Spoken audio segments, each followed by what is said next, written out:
What's going on, everybody? It is Kolosalus here, bringing you another episode of GameTime Podcast. I've got my boy right here, Double Two Whammy, How's it going, guys? and we're back again doing a new episode of GameTime Podcast, as pretty much every week, as we're gonna do it for from now. So we've got some stuff to talk about today. First of all, I wanna answer some questions you crazy people sent me. Actually, a lot of people sent me some questions about like working out and stuff. So I'm gonna like address two today, and then Double Twine is gonna talk about something, and then I'll talk about the new, the big thing in Call of Duty and in the gaming community, which is the Black Ops 2 reveal trailer, and then the information that they actually gave us with the trailer. Not necessarily in the trailer, but they gave it with the trailer. But so let's take away with the first question. This guy sent me a whole email, probably about 1,000 words, saying his working out routine, his eating, his diet and stuff. And he basically told me that he eats probably about for every single meal in a day, he eats chicken and like chicken breast, and then pretty much nothing else to it. And he says he's getting no gains. Plus he's he says he's bored of chicken. What else can he eat? Sorry, I shouldn't laugh. So actually, it's quite funny, like how people think that you can only live by eating only protein and like really little carbs and stuff like that. It's all about balance. Yeah. To get those gains, um, you have to mix it up.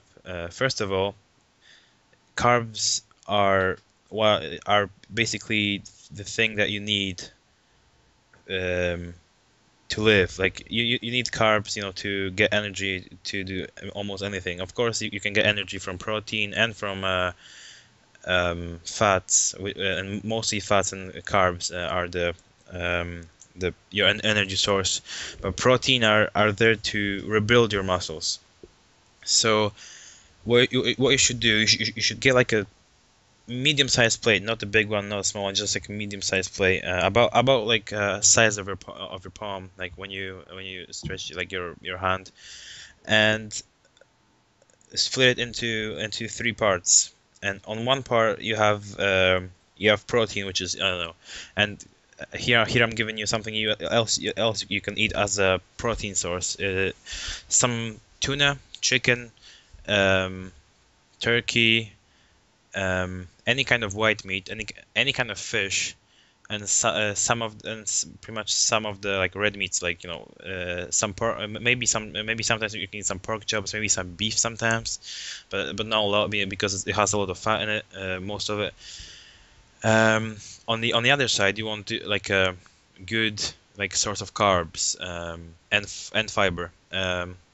The best thing to do is the best thing to eat as a good source of carb and fiber is are beans. Beans are the best, and not the canned beans, just just buy like really dry beans, and then cook them as you want, because um, the canned beans they actually add sodium, so they don't lose their taste over time, in the can.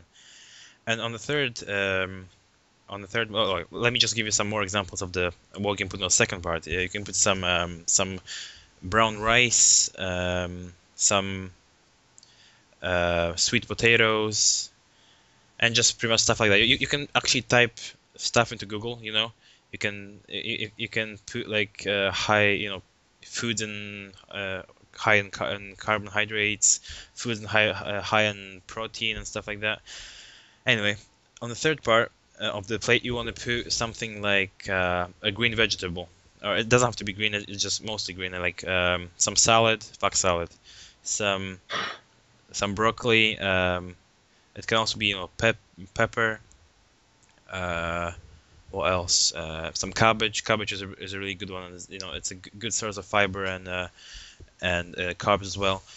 So as I said, just split it up into 3 parts and put some protein, some carbs, and some green shit, and you'll be good to go. Just right, let's go.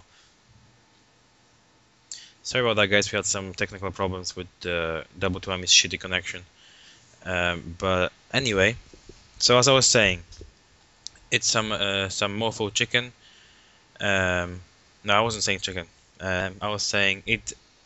It doesn't have to be chicken. It's of course, chicken is it has a lot of protein, and it's pretty much one of the easiest things to prepare. But eat a variety. Just don't limit yourself just to one source of protein. Also, if you can't be bothered eating protein, you can buy some like whey protein and stuff. That also helps. And the second question I have about working out and stuff like that and being healthy is this guy tells me that he lives in America and he plays basketball and tries to get into bodybuilding, and he asked me if it's possible to mix those two together. And you're actually in the same position as I am, and I have to say that no, it's not possible to actually get really big and still play basketball. I can tell you right now that basketball slowed my gains really bad, and it's not that I'm not happy with it, because I love basketball, and basketball is pretty much I think it will always be bigger than bodybuilding, like for me at least. But I still try to mix them together. And the things you can do is pretty much you can on one day you can get to training and train your basketball stuff, and then on the other day you can go to the gym and do some stuff.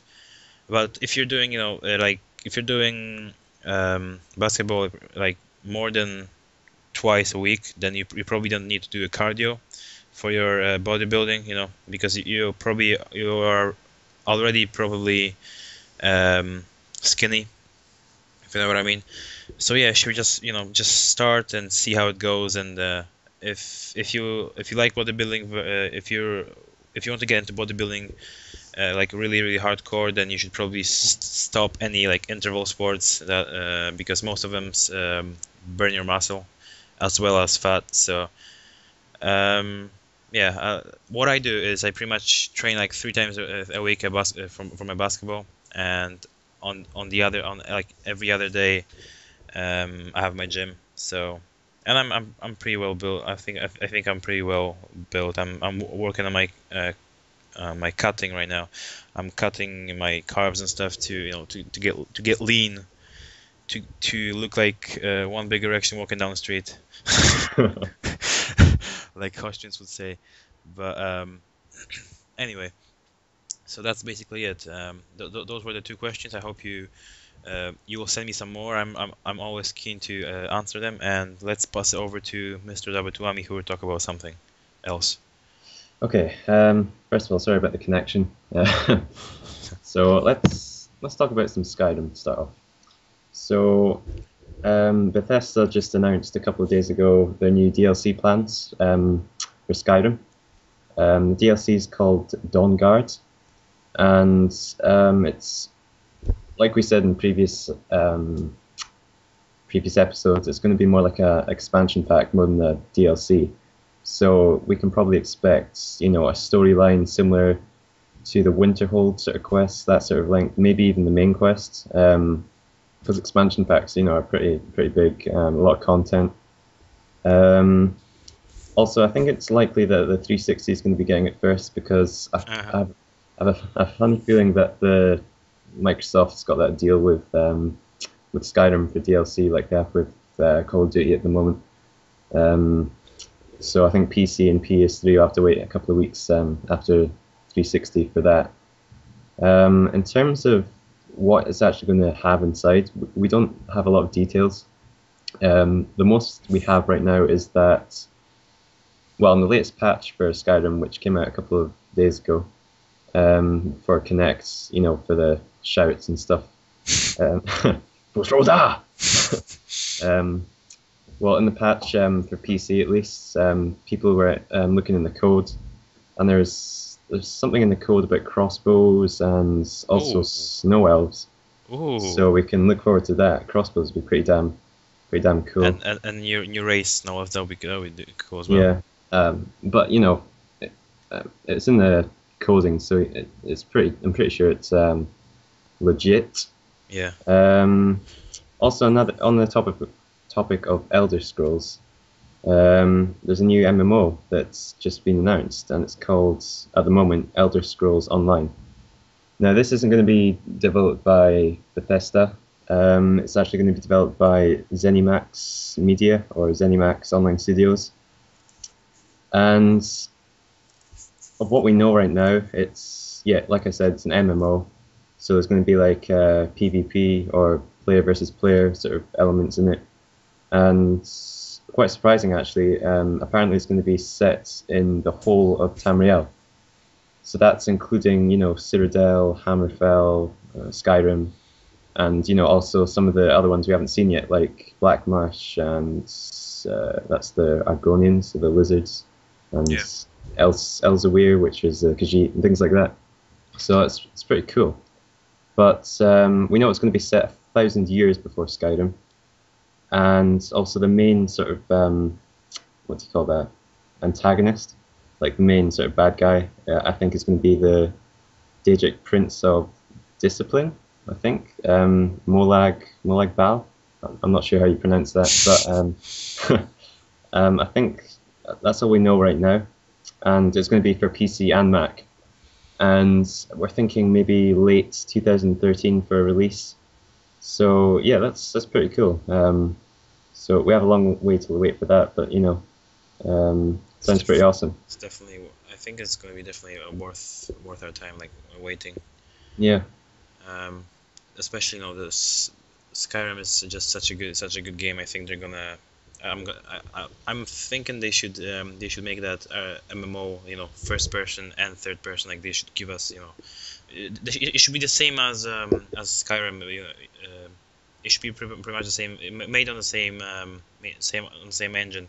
So yeah, we have the awesome graphics. I'm not sure if the Skyrim engine is made to work with MMOs and stuff, but hopefully it is, so we can get some good graphics in the new upcoming MMOs and stuff. yeah. That's going to be awesome for the amount of lands we're going to have. The whole of Tamriel on that engine. It's going to be I know. massive. I know. Don't know how that's going to work out, but Yeah. we'll wait and see. So now it's time for everything everyone has been waiting for. It comes time to reveal of Black Ops 2, which was revealed on May 1st during the NBA playoff games, and now we're gonna review some stuff about the game, what has been confirmed, what's still not fully confirmed, and stuff like that. So get your try hard pants on and let's go. So the game. So we know that the game is going to be called Black Ops 2 for sure now. Like, you know, there have been those rumors and stuff. We basically knew that's going to be called Black Ops 2, but Activision has this weird like habit of just basically just keeping the truth to themselves for a long time. But Yeah, I mean, in the marketing for, they started their marketing like a month before this, and they had the code name was Eclipse, I think. Like all the GameStop people got this like poster and it had Eclipse at the bottom, and that's where people are speculating the title was. So I don't actually know what that means now that we know what the title is. I think it's just trying to stir up trouble. But yeah, all right, it's definitely Black Ops 2.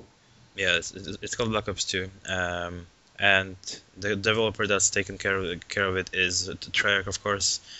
And there are about 300 people, or I think it was 301 people working on the project, and which 50 people of this 301 are basically people who were from outside of Treyarch, you know, like testers, and some people from Activision and Infinity Ward, stuff like that. So the story will play in both past and future. The past will be about 80s and in 20th century, and future will be about in 2025. So it's not far off right now. And in the past, we'll play as Alex Mason, who is a soldier, but nothing more than that has been confirmed. It's just been confirmed that he meets the main protagonist in one of the first missions you actually play. So that's some spoiler right there. And then in the future you'll play as David Mason, who's Alex's son. So who actually tries to continue with his father's idea of bringing of pretty much winning the war. So the story is basically is basically like a Call of Duty story. It's not anything, we're not gonna have any love or anything like that involved into Call of Duty. So the main story is basically about fighting for last resources on Earth. As we all know, it's a main issue right now on the real Earth, that we're running out of resources and fossil fuels and stuff. So it's quite cool that they're bringing that up. A really cool information from Treyarch is that you'll have something what is called Strike Force Operations, and what that allows you to do is you basically have a choice. Like some parts of the game, you are able to choose like which path you want to go, and the path you go, will obviously you'll go that path, but with the other few, or just one, the other path you didn't choose will lock up, so you won't be able to actually play them until you actually play the game again, or you replay the mission itself. So that's pretty cool. It removes that some of that linearity that we had and adds some replay ability to the game. So as we know, for last few Call of Duties, it wasn't only about running and gunning and just pretty much killing shit with your gun. We're gonna be of course we're gonna be doing that, but of course we have some other stuff, like we're gonna be piloting. We're gonna be doing some stuff with drones, jets, helicopters, and what's surprising, we're actually gonna be on the horse's back on one mission, during one mission. And of course, as it is in 2025, we will use some futuristic gear like mini computers, built into your uniform, new weapons, new sights for those weapons, new attachments and stuff like that. So that should be cool. Of course, a synonym for Call of Duty is multiplayer. But Treyarch boys kept any info out of daylight for now, which is kind of it's normal for Call of Duty, as we still have 6 months. Yeah, about 6 months. I'm pretty sure they're gonna release all the multiplayer stuff at the next COD XP. COD if that's yeah. Yeah, and also there has been some rumors about COD XP being in LA Staples Center. But anyway. Yeah, that's the coordinates on the main site. I think they led to the Staples Center. Yeah, Staples Center. So where did they finish? Oh yeah. So we are still 6 months away from the release. It comes out on 13th of November 2012. So we still have plenty of time, for them to actually release some, information about multiplayer and stuff. And also we are waiting for the Call of Duty XP. I would see what's going to be there. So there is a discussion about dedicated servers being brought to the game, but nothing has been confirmed yet. Like, they basically said that the engine is able to run dedicated servers, which is kind of surprising. This old ass shit is still running dedicated servers. But anyway, does that mean that the older Call of Duties couldn't handle it? I know the PC versions could, but the console versions, could they still handle dedicated servers, or was it just they couldn't be bothered using the money they had? That's probably why. I think that They should do what they did on PC in Modern Warfare 2. You had your server list, but you could also find the match.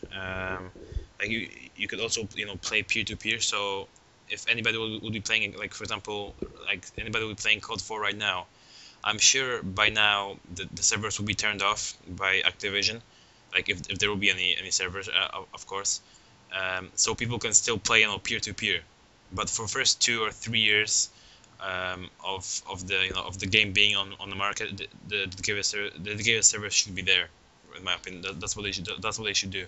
Yeah, I mean, in my opinion, with COD Elite, they should, if you're paying for COD Elite, you should be also paying for the upkeep of servers. So if you have Elite, you should be able to have dedicated servers on console. Yeah. But also, peer to peer for those people who like can't afford Elite, because Elite, you're just getting DLC and it's outrageous prices. They should at least put dedicated servers in. That'd be pretty good, because it really attracts like the competitive crowds to actually buy the DLC and stuff like that. Yeah, definitely. And so the other things that we actually know is that the zombies and the combat training will make a comeback to the series, of course, enhanced, as they always say. They say the zombies and combat training will be enhanced. The bots and the combat training will no longer be their difficulty will no longer be like it's going to be based on how long they take to shoot you. It's going to be more of a skill-based thing. They're going to take some stuff from Infinity Ward's Spec Ops to actually to implement into the AI of combat training stuff. But that's basically all we have, like all the information we have that has been confirmed, and some speculations. Yeah, that's basically Call of Duty review for you right there. One interview with the main sort of CEO of Treyarch, he was talking about David Lamia or something like that. Yeah, I think so. Anyway, he was talking about slight improvements to the engine. We're talking about lighting, shadows, and also physics.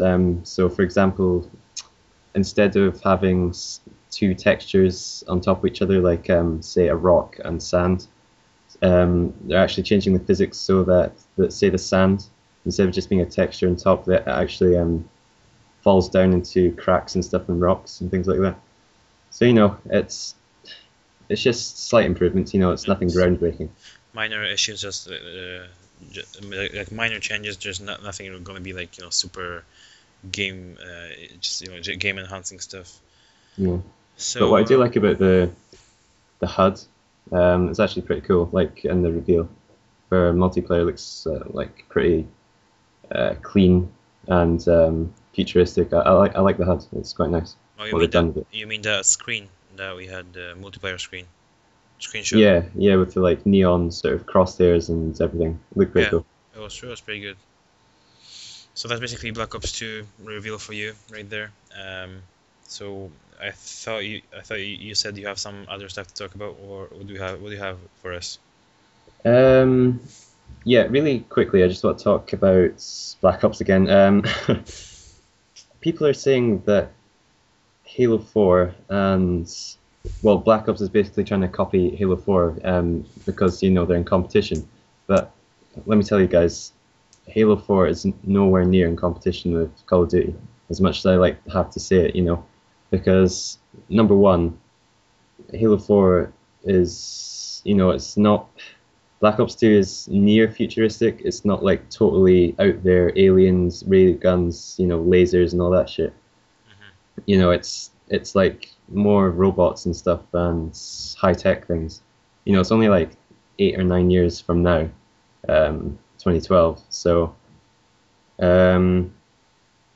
yeah. So that's the first reason. The second reason why it isn't going to compete with Halo 4 is because of obviously it's only 360 exclusive Halo 4.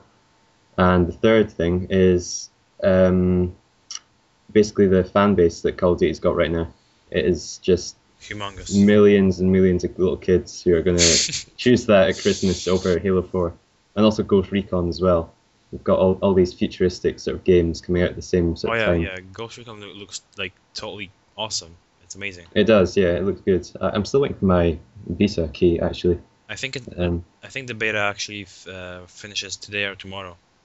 no. No, I want to play this shit. Yeah, I've watched some YouTube footage as well, but it does look pretty cool, you know. Yeah.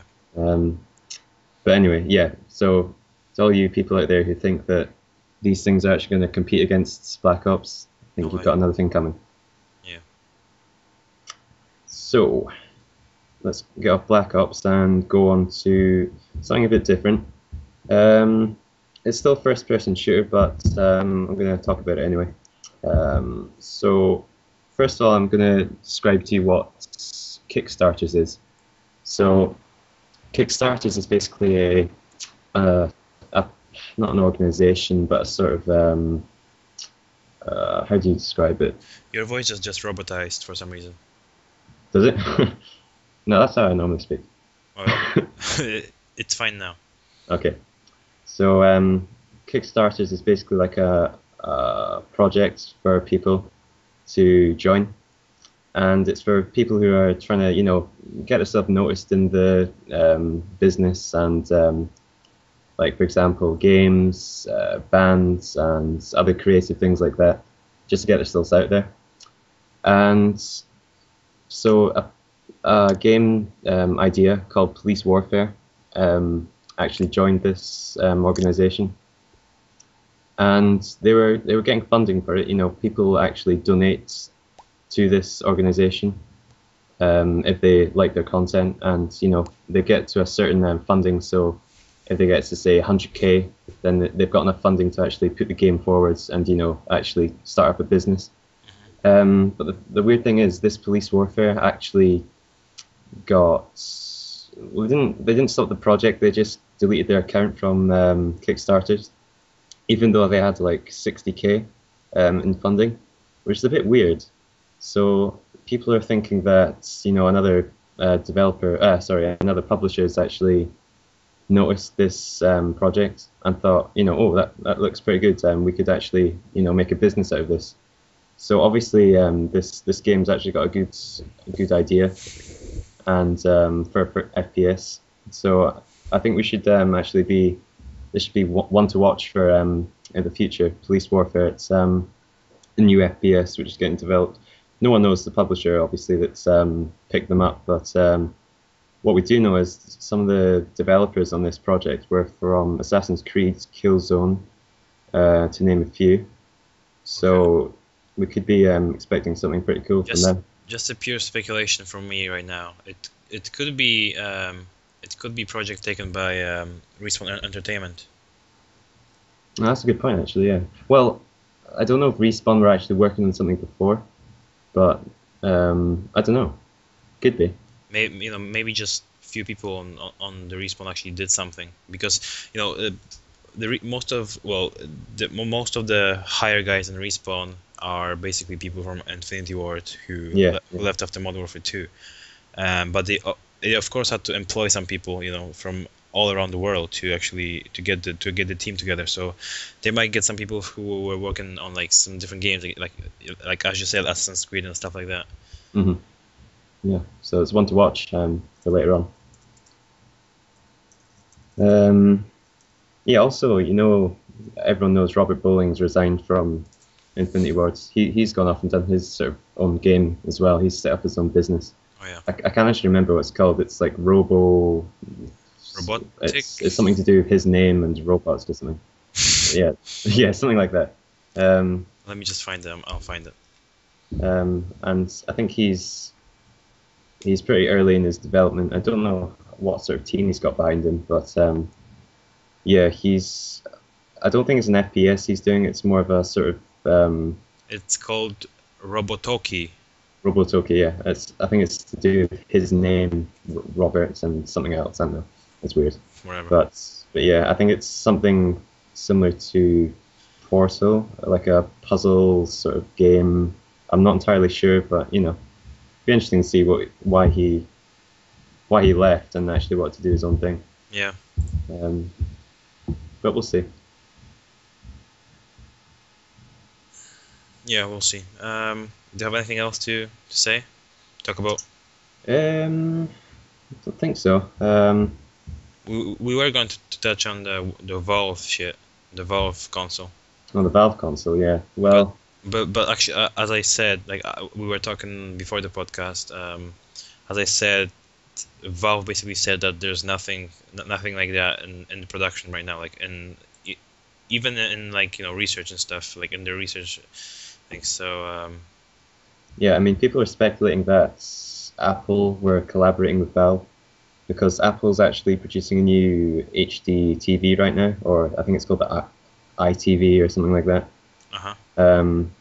And people are like speculating that the actual console could be like integrated into this new TV with Apple. But it's all speculation. And as they said, they're not actually saying they're developing anything at the moment.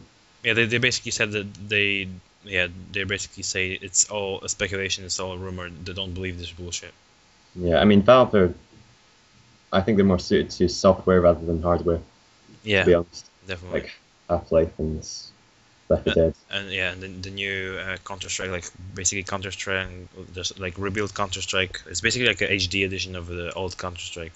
It's Yeah. supposed to be. They pretty much just updated the graphics and added some maps. Yeah. And it looks pretty good though.